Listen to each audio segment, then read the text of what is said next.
Tuhan adalah Bapakku. Ku berdoa surga terbuka, mujizatnya nyata, kuasanya tak pernah berubah, kasihnya selalu sempurna. Tuhan adalah Bapakku. Ku berseru, Tuhan dengarku. Dialah penolongku, Dialah penyelamatku. Ku berserah dan percaya. Aku ditolong Tuhan, aku dipulihkannya. Tak ada yang tak mungkin bagi Dia. Aku ditolong Tuhan, aku disembuhkannya. Tiada yang mustahil bagi Dia.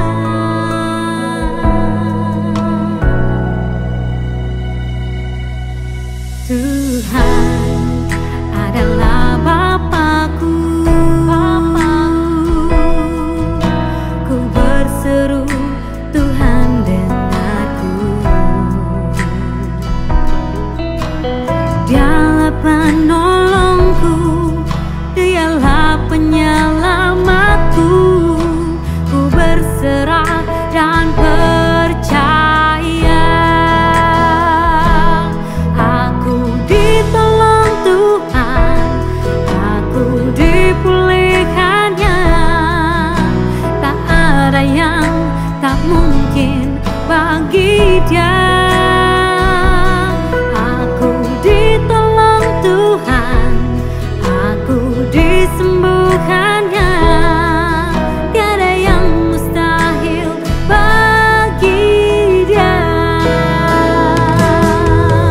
Saat aku berdoa dalam nama Yesus, kuasanya bekerja dalam nama Yesus.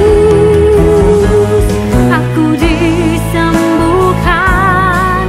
aku diberkati, aku terima mujizat dalam nama Yesus.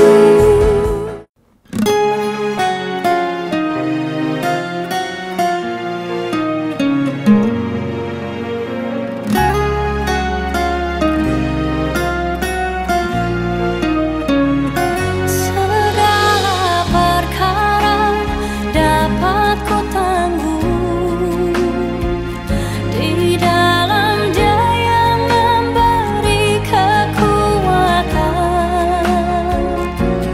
Tuhan Yesus penolong dan sahabat. Tetap percaya, Tuhan setia.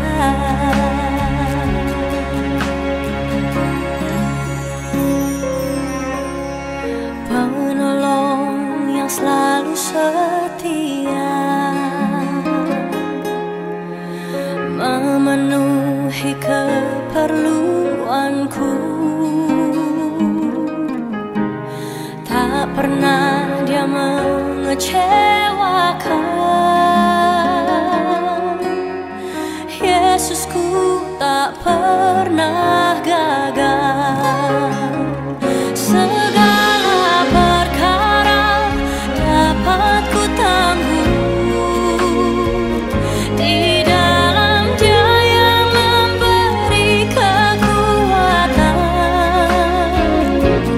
Tuhan Yesus penolong dan sahabat. Tetap percaya, Tuhan setia.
Tuhan Yesus, sejak kami mengenal-Mu Tuhan, tidak ada hal buruk yang terjadi dalam kehidupan kami.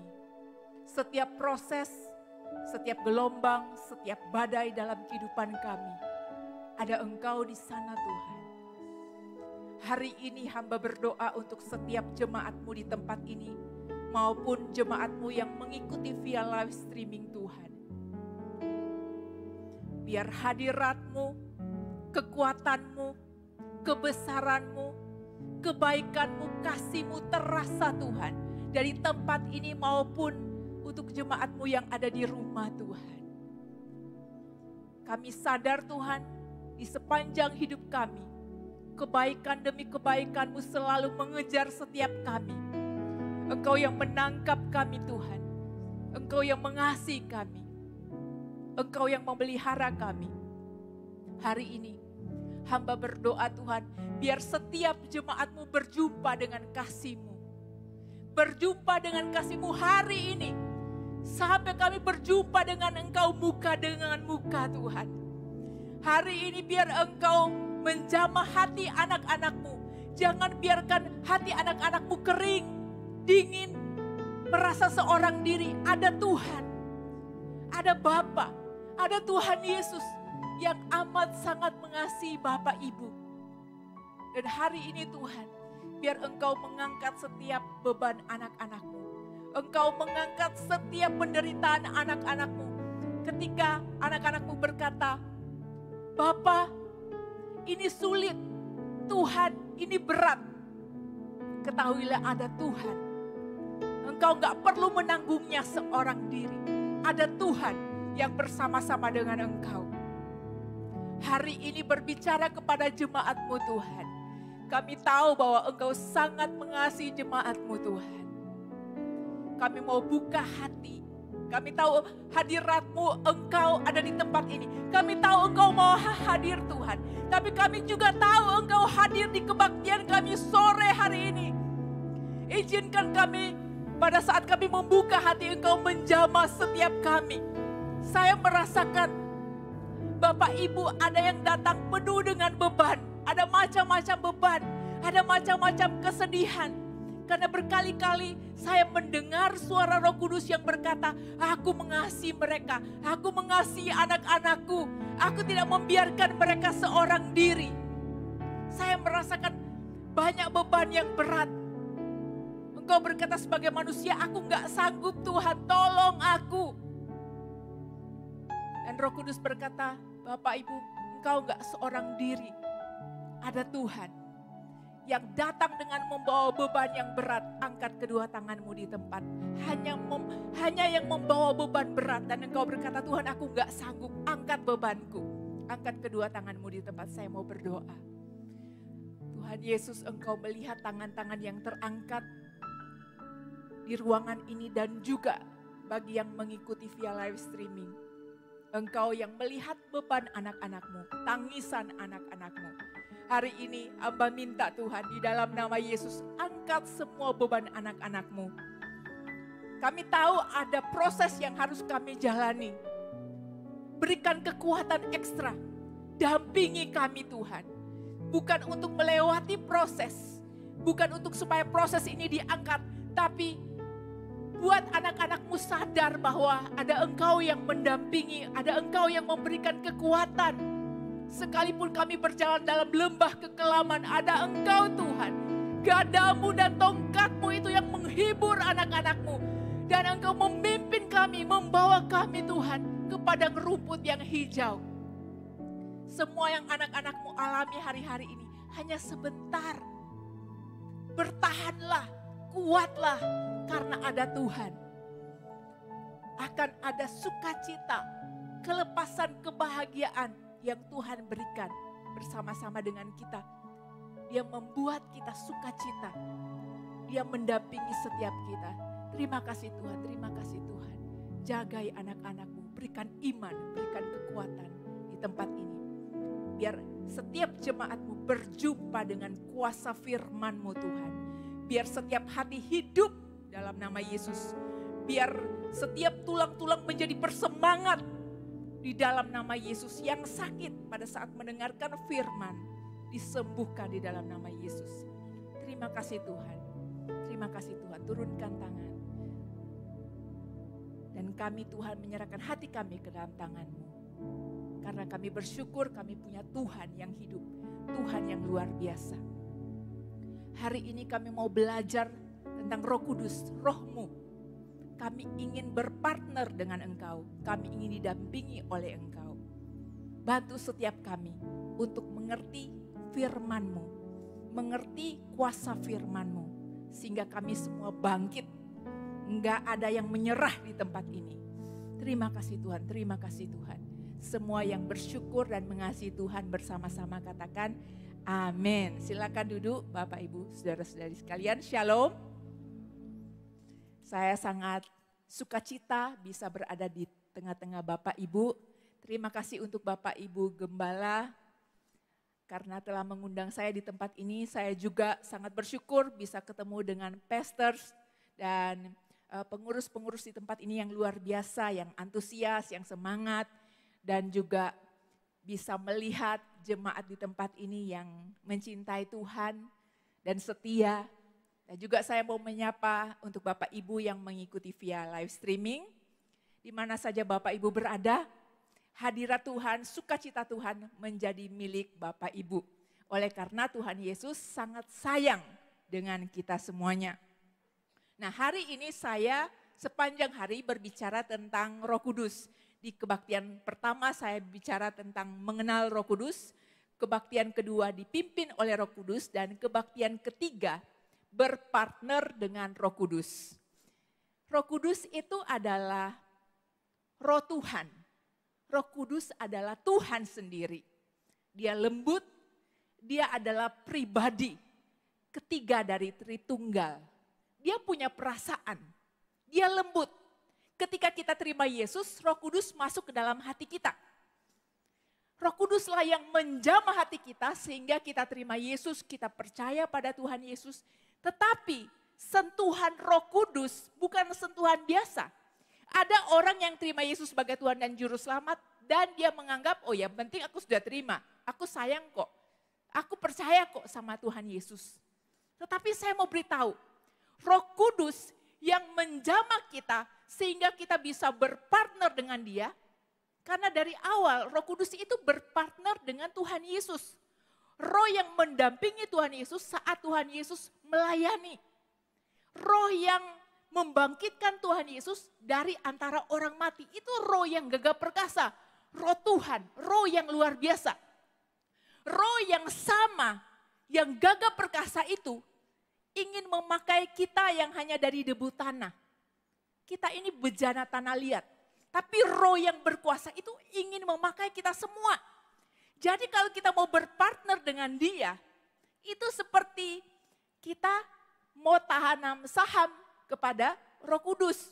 Tapi saham yang kita bawa adalah saham kita, modal kita adalah 0. Dan Roh Kudus modalnya 100%.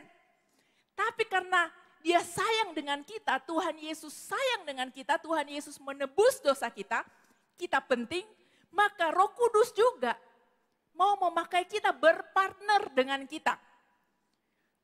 Kalau Roh Kudus saja mau berpartner dengan kita, tentu saja Roh Kudus itu bukan sembarangan. Dia mau bekerja sama dengan kita, bermitra dengan kita. Dia harus mempersiapkan diri untuk mempersiapkan kita. Ketika Roh Kudus menjamah kita, kita jadi percaya Tuhan, kita jadi mengasihi Tuhan. Tapi bukan sekedar mengasihi biasa. Kalau kita mengasihi biasa, datang berbagai tantangan, kita bisa mundur. Tapi pekerjaan Roh Kudus itu dalam sekali di dalam hati dan hidup kita. Amin Bapak Ibu. Jadi untuk bermitra dengan Roh Kudus, untuk berpartner dengan Roh Kudus, Dia akan menyiapkan yang pertama-tama hati kita. Hati yang seperti apa sih yang disiapkan? Oh, hati yang melekat dengan Bapa, hati yang melekat dengan Tuhan Yesus, hati yang melekat dengan Roh Kudus. Itu yang Roh Kudus siapkan. Hati yang bergetar oleh karena anak-anak Tuhan merindukan kerajaan sorga. Ada firman Tuhan yang berkata, hal kerajaan sorga itu seumpama seorang yang menemukan harta di ladang. Dia temukan, dia kaget, dia pendam lagi, dia jual seluruh miliknya, dia beli ladang itu. Kenapa?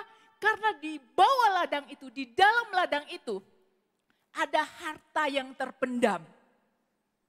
Ada Tuhan Yesus. Ada Tuhan yang amat sangat mengasihi kita. Dan upah dari kita mengikuti Yesus, kita menerima Tuhan Yesus adalah keselamatan.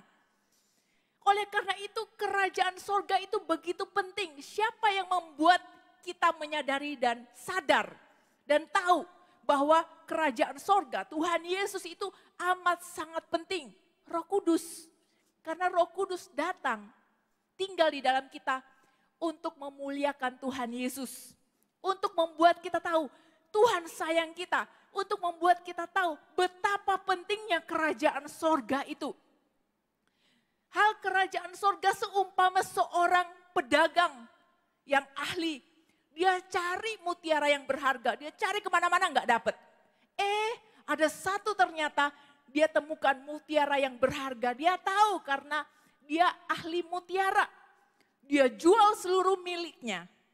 Dia tinggalkan dosa hanya untuk membeli mutiara yang berharga itu. Karena mutiara yang berharga jauh lebih berharga dari semua mutiara yang ada. Bahkan dari semua miliknya selama hidup. Jadi ketika Roh Kudus menjamah hati kita, yang pertama-tama ketika dia mau berpartner dengan kita, yang dia siapkan hati. Hari ini saya mau beritahu kepada Bapak Ibu, tidak cukup kita hanya terima Yesus, yang penting aku tahu Yesus, aku terima keselamatan, aku punya Yesus, KTP ku Kristen, aku ke gereja setiap hari Minggu. Tidak cukup sampai di situ. Hati kita itu harus dalam banget dengan Tuhan. Hati kita itu harus melekat dengan Tuhan Yesus. Sedalam itu, dialah harta terpendam. Dialah mutiara yang berharga. Sehingga apapun yang terjadi dalam kehidupan kita, itu tidak menggoncangkan iman kita. Amin. Karena kita sayang dengan Tuhan. Beberapa saat yang lalu saya ke Ambon. Dan ada suami istri yang pergi ke gereja dan suaminya amat sangat antusias. Dia cerita bagaimana Tuhan menyembuhkan dia cinta Tuhan, dia sungguh-sungguh dengan Tuhan. Dan mereka, dia dengan istrinya pergi ke gereja, pergi ke kelompok sel. Tetapi suami yang lapar dan haus akan Tuhan, itu diikuti oleh istrinya, dia mau belajar. Dia ada di Ambon, dia bilang bagaimana ya, apa ya arti isi Alkitab ini. Saya bilang oke, saya akan kirimkan buku-buku supaya Bapak bisa belajar sendiri mandiri. Karena dia lapar dan haus. Karena sekali Roh Kudus menyentuh orang percaya untuk mempercayai Tuhan, sentuhannya bukan biasa. Oleh karena itu jangan jadi yang biasa-biasa. Begitu dia sentuh, orang itu merasa lapar, haus akan Tuhan, cinta akan Tuhan. Dan saya kirimkan buku-buku, Bapak ini belajar, tapi enggak lama setelah itu, Bapak ini dipanggil Tuhan. Ketika dia dipanggil Tuhan, yang terjadi adalah istrinya sudah enggak mau ke gereja, sudah enggak mau kenal Tuhan Yesus. Kenapa? Karena dia kecewa. Suaminya begitu baik, lapar dan haus akan Tuhan, melayani Tuhan. Kok meninggal dipanggil, dia kecewa. Itulah sebabnya saat kita ikut Tuhan, kita harus punya fondasi yang kuat. Kita harus tahu bahwa ketika kita dijamah oleh Tuhan, ketika kita menemukan mutiara yang berharga itu, pegang sampai akhir. Amin Bapak Ibu. Masalah boleh datang, persoalan boleh datang, hal-hal yang kita rasa berat boleh datang. Tapi jangan sampai manusia, benda, apapun yang di dunia ini yang kita anggap bagus, itu memisahkan kita dari kasih Kristus. Enggak boleh. Itulah sebabnya ketika Roh Kudus mau bermitra dengan kita, dia akan pertama-tama menjamah hati kita, sehingga hati kita bisa melekat kepada Tuhan. Amin. Sehingga kita bisa sayang sama Tuhan. Dan ketika Roh Kudus mau bermitra dengan kita, Yang Roh Kudus lakukan adalah memberi kuasa kepada kita.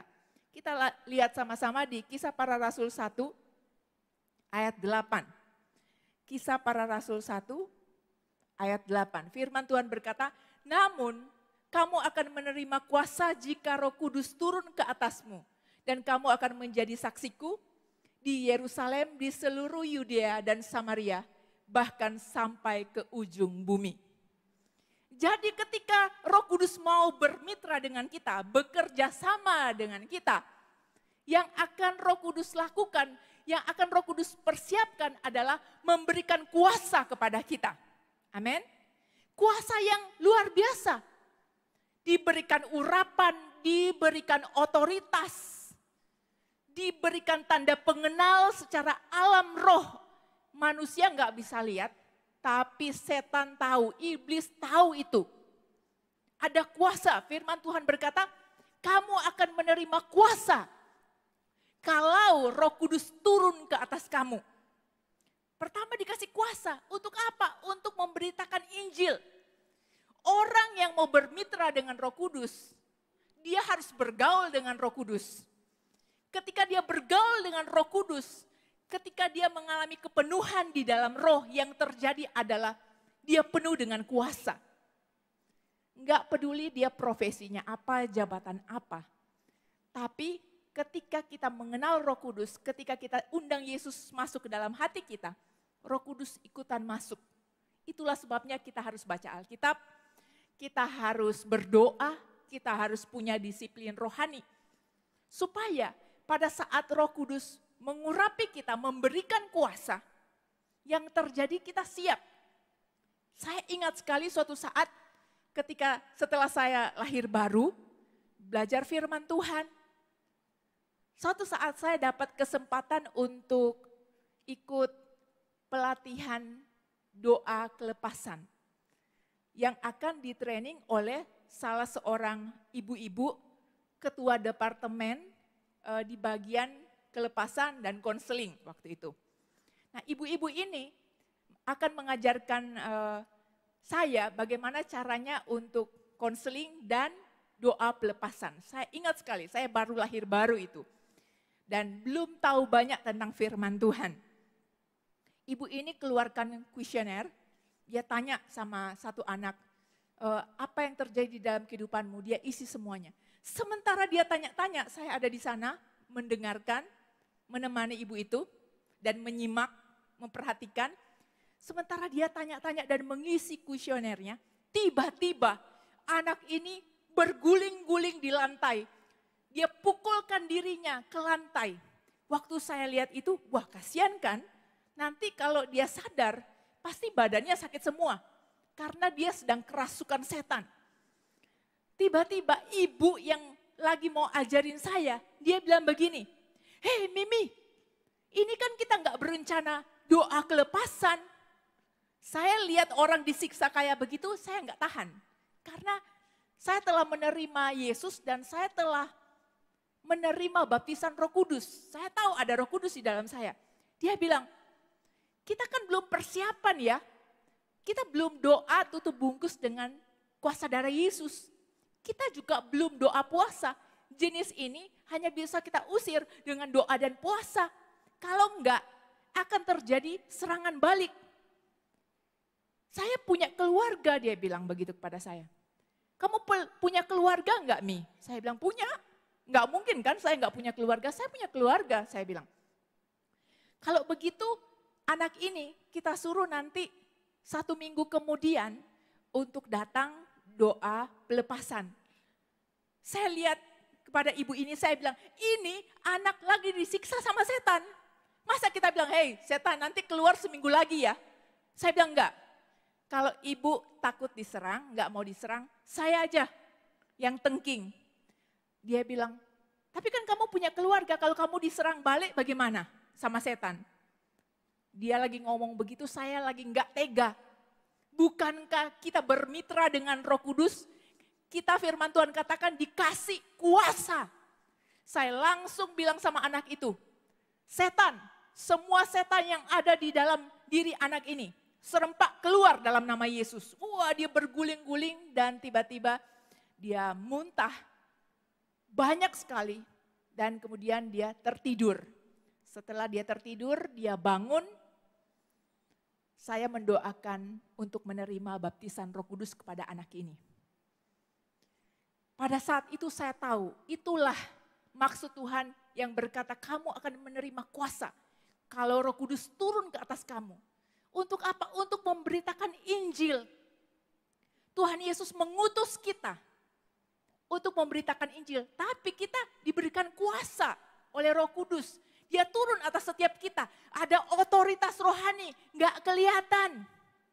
Jadi saya yang awam pada saat itu mengerti bahwa oh ternyata Tuhan memberikan kuasa kepada kita untuk memberitakan Injil.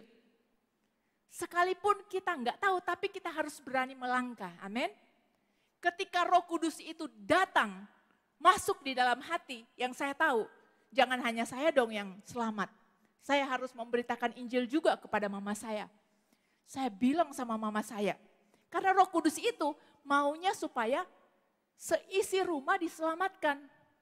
Dia roh penginjilan. Saya bilang sama mama saya, Mama perlu terima Yesus. Di mobil itu saya bilang, Mama, kalau terima Yesus, jangan lagi lihat hari baik. Jangan lagi pergi ke orang pintar, tanya-tanya. Jangan lagi kasih persembahan, minum ini, taruh itu.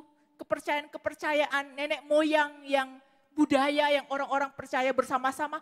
Kita nggak usah, ada Tuhan Yesus yang akan bimbing kita. Wah, mama saya marah. Langsung mama saya bilang, sekalipun mama saya Kristen ya, tapi Kristen KTP. Mama saya bilang, iya memang mama yang jahat, kamu yang baik. Mama yang neraka dan kamu yang ke sorga. Wah, sudah diskakmat begitu saya terdiam aja, kaget kan. Dan ketika saya nggak bisa menginjili mama saya, lewat kata-kata yang saya lakukan adalah ketika saya bertobat duluan, kemudian kakak saya, adik saya, kami bersepakat untuk berbuat baik, mengasihi papa mama. Kalau kami lagi pulang, keluar pulau, yang kami lakukan adalah bawa vitamin, bawa oleh-oleh, mendoakan papa mama. Doa sekalipun kita orang Asia, kita doa. Saya suka doa sama mama saya bilang, Ma saya doakan ya.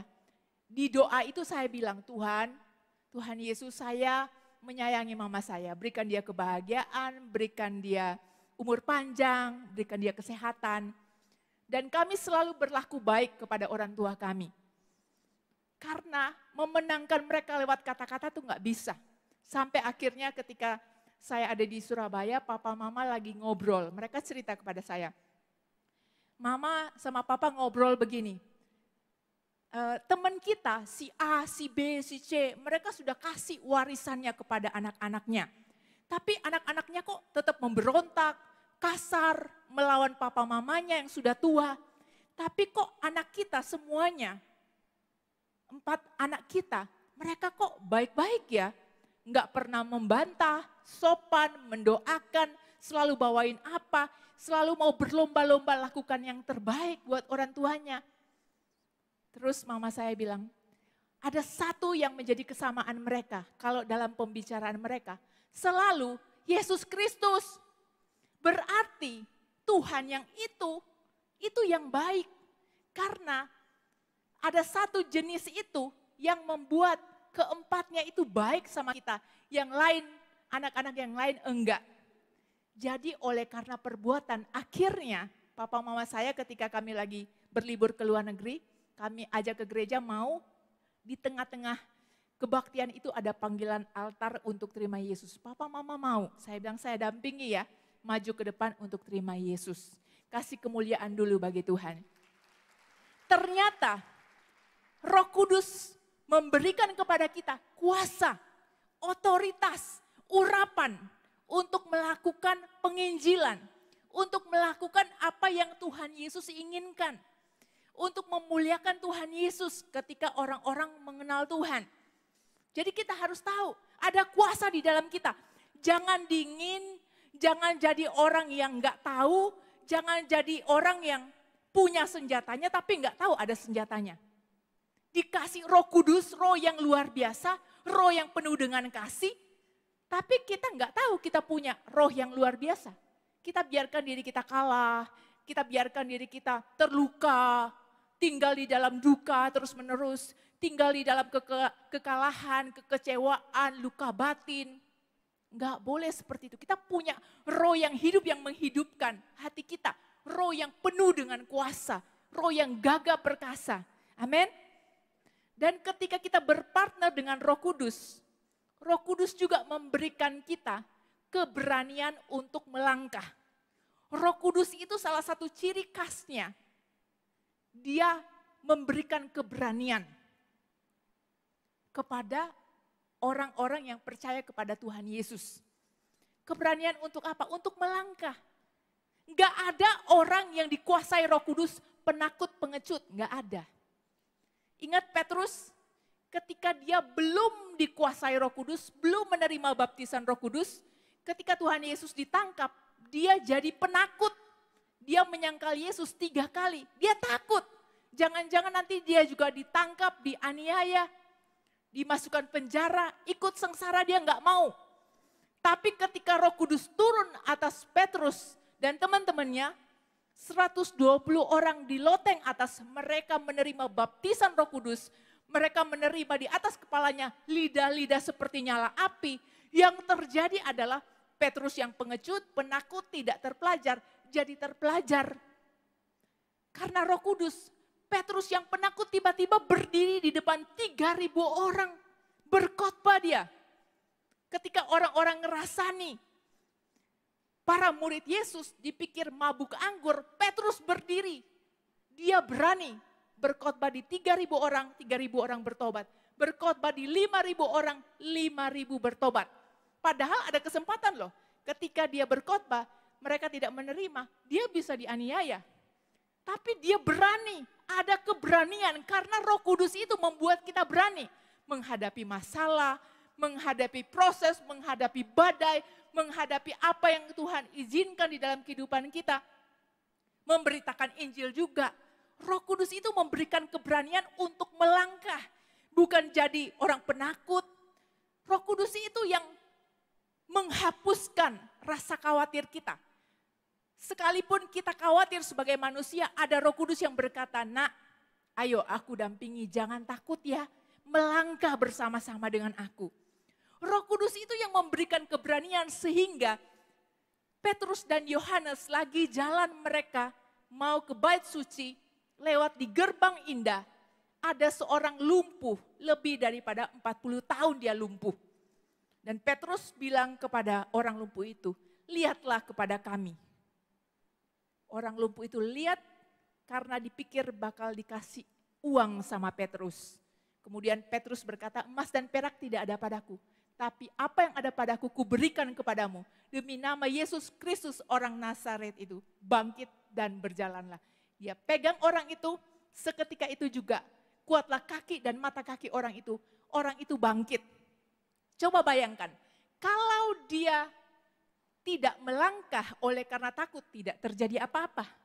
Kalau dia melangkah tapi tidak terjadi apa-apa, bagaimana? Bisa kan? Bisa. Tetapi ada Roh Kudus di dalam dia. Orang yang ada Roh Kudus di dalam dia, yang menyala-nyala, yang berapi-api, nggak akan ada orang yang bisa stop dia. Sekalipun dia tidak berjabatan, sekalipun dia tidak dipandang orang. Tapi Roh Kudus yang ada di dalam kita, itu pasti mengalir keluar. Nggak mungkin Roh Kudus ada di dalam seorang percaya, hanya diam, duduk, tenang, nggak terjadi apa-apa, dan dingin. Roh Kudus itu simbolnya api. Api yang ada di dalam orang percaya akan keluar. Akan mempengaruhi banyak orang. Akan mempengaruhi pertama-tama hidupnya sendiri, keluarga yang ada di sekitar dia, dan juga orang-orang lain yang dia temui. Roh yang ada di dalam kita itu bukan roh yang sebagai pajangan. Dia roh yang luar biasa, dia penuh dengan kuasa. Itulah sebabnya nggak ada yang seperti Tuhan Yesus. Dia berkhotbah penuh dengan kuasa. Dia tahu dia punya otoritas, nggak seperti ahli Taurat yang ngajar. Orang nggak terjadi apa-apa, telinga aja yang dengar. Tapi rohnya, jiwanya nggak terjadi apa-apa. Tapi kalau ada Roh Kudus, ada keberanian untuk melangkah. Karena dari dalam hatinya mengalir aliran-aliran air kehidupan. Kalau air kehidupan itu ada di dalam hati orang percaya, tidak mungkin orang percaya akan jadi suam-suam. Tidak mungkin orang percaya jadi biasa-biasa. Dia akan hidup dengan level yang berbeda. Dia akan hidup dalam keadaan kerohanian yang berbeda. Dia akan bersuka cita, dia akan bersyukur, dia akan kuat, dia akan menguatkan oleh orang-orang lain. Dia akan berkata, sini, datang permasalahan, datang proses, datang gelombang, aku siap bersama-sama dengan Tuhan. Amin. Karena Roh Kudus ada di dalam kita, karena kita sudah terima Yesus, Roh Kudus masuk dalam hati kita, maka Bapak Ibu, kita semua harus jadi orang-orang yang berani melangkah. Amin. Karena Roh Kudus itu gak ingin kita jadi penakut. Amin. Itu Roh Kudus itu gagah perkasa, ada di dalam kita. Roh Kudus ada di dalam Daud. Ketika dia melawan Goliat. Enggak kelihatan memang, tapi di dalamnya besar. Lebih besar daripada Goliat. Oleh karena itu kalau roh yang luar biasa yang besar ada di dalam kita, kita bisa berkata kepada penyakit, hei penyakit menyingkir kamu dari tubuhku. Ketika datang masalah, oh cuma ini, bukan meremehkan. Tapi aku tahu roh yang ada di dalamku lebih besar daripada roh yang ada di dalam dunia ini. Aku tahu ada pengurapan, ada otoritas, ada keberanian yang Tuhan berikan kepada kita, anak-anaknya. Amin Bapak Ibu. Dan Tuhan memberikan keberanian kepada kita. Suatu saat saya ada di Malang, berkhotbah di salah satu kebaktian. Tiba-tiba saya merasakan ada satu orang ibu yang harus bertobat saat itu juga, malam itu juga. Saya bilang sama ibu itu di tengah-tengah kebaktian, saya merasa ada satu ibu yang nanti bulan depan saya datang, saya nggak akan ketemu kamu lagi ibu, saya bilang. Ibu yang sudah jauh dari Tuhan, yang sudah mundur dari Tuhan, yang di dalam hatinya dulu ada Tuhan, sekarang sudah enggak karena sudah mau meninggalkan Tuhan, datang ke tempat ini, itu karena Roh Kudus yang tuntun. Tapi saya bilang, ibu yang penuh dengan kepahitan, sudah mundur dari Tuhan, kecewa sama Tuhan, butuh bertobat. Kalau enggak, saya ada jadwal bulan depan, saya bilang. Tapi bulan depan, saya tidak akan berjumpa dengan ibu, saya enggak akan ketemu dengan ibu. Wah itu kan sesuatu statement yang berani menurut saya. Karena yang lain mungkin ada yang tertemplak, tapi mungkin ada orang-orang yang berkata, dia kok mendahului Tuhan. Bukan mendahului Tuhan, tapi karena mengasihi.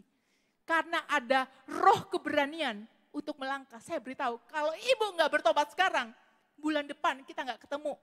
Jadi saya harus pastikan ibu bertobat dulu sebelum pulang. Dan hari itu, dia hancur hati, bertobat, kembali lagi kepada Tuhan, mengampuni orang-orang yang dia benci. Ketika dia pulang ke tempatnya, 3 hari kemudian, ibu yang segar bugar itu, saya diinfokan dikasih fotonya. Dia dipeti mati, meninggal. Temennya yang ikut kebaktian mendampingi dia maju waktu itu, menceritakan kepada saudara-saudaranya. Akibatnya apa? Oleh karena berani melangkah, maka saudara-saudaranya itu, oleh karena kesaksian itu, mereka menerima Yesus sebagai Tuhan dan Juru Selamat. Kasih kemuliaan dulu bagi Tuhan. Jadi Roh Kudus mau bermitra dengan kita, asalkan kita berani melangkah. Amin Bapak Ibu. Dan yang penting di sini, ketika saya berdoa tadi, saya mau kasih tahu ya, waktu saya berdoa, Tuhan, jemaat yang mengikuti live streaming dan jemaat yang datang di waktu sore, apa yang jemaatmu alami Tuhan? Oh ternyata jemaat di tempat ini ada orang-orang yang mengalami ketidakadilan. Dari temannya, rekan bisnisnya, saudaranya, keluarganya. Bapak Ibu mengalami ketidakadilan. Ada orang-orang yang mencurangi Bapak Ibu. Ada yang berutang, nggak dibayar. ada yang bagian Bapak Ibu diambil. Pokoknya Bapak Ibu tidak menerima keadilan dari orang-orang yang Bapak Ibu kasihi atau orang-orang yang Bapak Ibu kerjasama dengan mereka. Nah ini, Roh Kudus beritahukan kepada Bapak Ibu di tempat ini, ketika saya berdoa tadi, oh ingat peristiwa Abraham. Kita kan orang-orang yang diurapi Tuhan. Kita orang-orang yang ada Roh Kudusnya. Ingat peristiwa Abraham ketika Abraham pergi bersama-sama dengan Lot dan Tuhan memberkati keduanya. Tuhan memberkati Lot oleh karena Abraham. Mereka berdua menjadi amat sangat kaya. Sampai akhirnya Abraham berkata kepada Lot, Lot, kita ini kerabat. Jangan sampai kita berdua ada perkelahian. Jangan sampai juga gembala-gembala kita berantem oleh karena berebutan lahan. Karena sudah terlalu kaya, mereka sempit lahannya. Dan Abraham katakan, bukankah semuanya terbuka untuk kita, lahannya itu luas. Gini deh, Abraham oleh karena hati yang sangat mengasihi, ada Roh Kudus di dalam Abraham. Karena hatinya sangat mengasihi Lot, ada kasih. Oleh karena Kristus, oleh karena Roh Kudus, Abraham katakan, Lot, kamu bisa pilih. Kalau kamu ke kanan, aku ke kiri. Kalau kamu ke kiri, aku ke kanan. Kamu pilih dulu. Padahal Lot adalah keponakannya, lebih mudah. Harusnya Abraham yang pilih dulu. Lot jadi kaya karena Abraham. Abraham tahu itu. Tapi karena dia dikuasai Roh Kudus, hatinya penuh dengan kasih. Karena dia percaya sama Tuhan Yesus, karena dia percaya sama Tuhan, dia pegang sama Tuhan. Maka yang terjadi adalah dia mengasihi Lot. Lot lihat, wow, dia lihat di seberang itu ada tanah yang subur. Seperti taman Tuhan, seperti tanah Mesir. Lembah Yordan itu bagus sekali, banyak airnya. Aku pilih lembah Yordan, dia akhirnya berkemah di Sodom, padahal orang Sodom itu jahat-jahat. Abraham berkemah di Kanaan. Ketika itu terjadi, Lot pergi mengundurkan diri. Karena sudah senang nih, dia sudah pilih duluan yang bagus. Waktu tinggal Abraham, Tuhan langsung berbicara kepada Abraham. Abraham, kamu lihat, di barat, utara, timur, selatan, sejauh mata memandang, semuanya itu milik kamu dan keturunanmu. Keturunanmu bakal jadi seperti debu tanah banyaknya. Kalau ada yang bisa hitung debu tanah, maka sebanyak itu keturunanmu. Jadi saya mau beritahu di tempat ini, sekalipun Bapak Ibu dicurangi, ingat kita punya Tuhan yang mengurapi kita. Amin. Kita punya Roh Kudus, kita bermitra dengan Roh Kudus, kita berpartner dengan Roh Kudus. Jadi jangan takut, sekalipun diambil bagian kita, sekalipun dicurangi, sekalipun ada yang berlaku tidak adil, kita harus belajar pada Abraham yang mempercayai Tuhan. Roh Kudus itu roh kebenaran, roh yang membawa kepercayaan kepada Tuhan. Ketika kita percaya kepada Tuhan, kita menjadi sama seperti Abraham. Kamu mau ke kanan, aku ke kiri. Kamu ke kiri, aku ke kanan. Artinya berkat-berkat kita tidak akan pernah tertukar. Amin. Kita mau ganti 100 kali alamat, berkat kita akan sampai ke kita. Jadi jangan takut kalau ada saudara kita yang ambil permen kita 1 kotak. Karena Tuhan akan kasih kita pabrik permen. Amin. Jadi jangan takut apabila ada yang berlaku tidak adil, ada yang berlaku curang, ada yang berlaku apapun. Kalau Tuhan melatih kita, biarkan Tuhan melatih kita. Di tempat ini yang pahit, yang benci, yang merasa aduh saudaraku ini kok gak adil ya. Partnerku ini kok gak benar ya orangnya. Lepaskan pengampunan. Amin. Karena sesuatu yang lebih besar sudah tunggu di belakang. Jangan pegang sesuatu yang kecil dan ngambek dan bilang aku kecewa sama Tuhan. Aku kecewa sama temanku. Aku kepahitan. Aku kecewa dengan perlakuan orang. Ingat, kita ada Tuhan. Ada Roh Kudus bersama-sama dengan kita. Ada berkat-berkat terbaik yang Tuhan siapkan. Amin Bapak Ibu. Oke, mari kita berdoa. Terima kasih Tuhan, karena Engkau begitu baik bagi kami semua. Bawa kami untuk Engkau persiapkan Tuhan menjadi partnermu Roh Kudus. Malam hari ini Tuhan, kami tahu Engkau memanggil kami untuk dekat dengan Roh Kudus, untuk berpartner dengan Roh Kudus. Biar kami semua mengenal Roh-Mu Tuhan. Biar kami semua dipimpin oleh Roh-Mu. Sehingga ketika Engkau memakai kami semua, kami kedapatan siap Tuhan. Kami tahu kami hidup bukan hanya untuk diri kami, tapi juga untuk orang-orang lain di sekitar kami Tuhan. Malam hari ini, biar Engkau membereskan hati kami. Kami tahu bagian-bagian terbaik di dalam kehidupan kami, itu telah Engkau siapkan. Mari Tuhan, buat hati kami percaya kepadamu. Kami ingin Tuhan memperlakukan Engkau dengan benar, membawa hati kami dekat dengan Engkau. Terima kasih Tuhan, terima kasih Tuhan. Terima kasih Tuhan.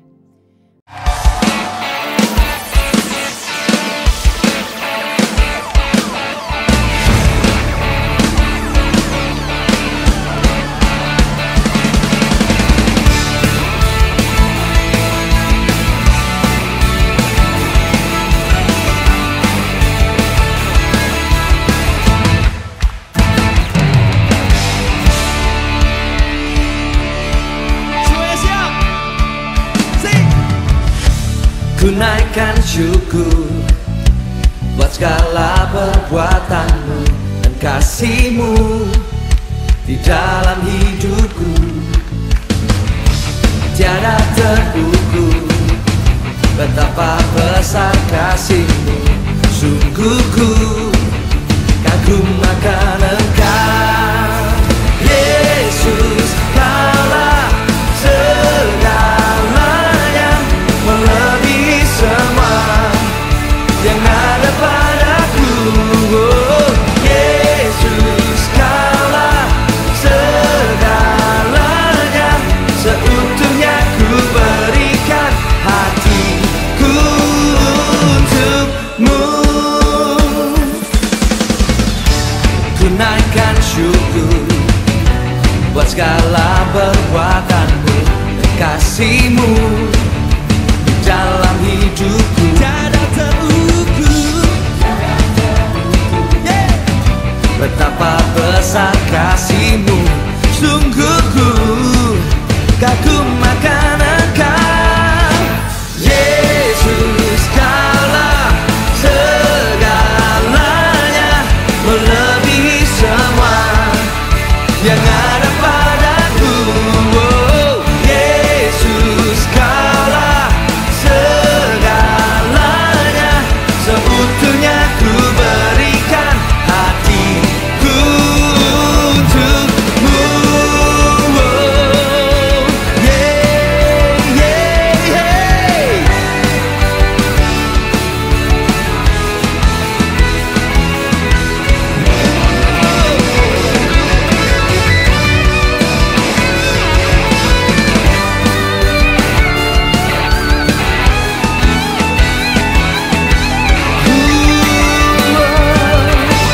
Yesus, Kaulah segalanya, melebihi semua yang ada padaku.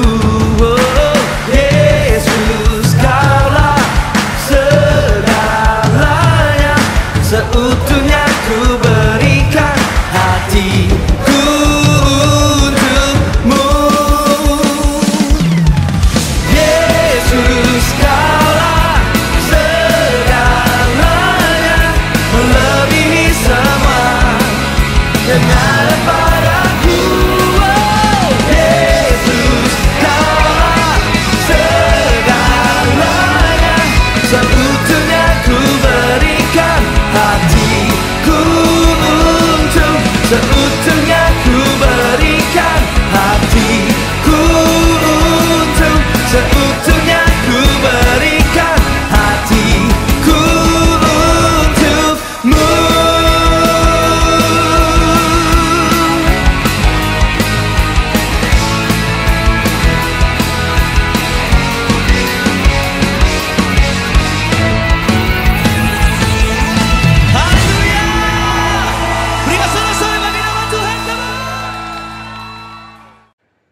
sekarang terimalah kasih karunia dan damai sejahtera Tuhan Yesus Kristus dan kasih Allah Bapa kita serta persekutuan Roh Kudus menyertai setiap kita sekarang, seterusnya, dan selamanya. Amin.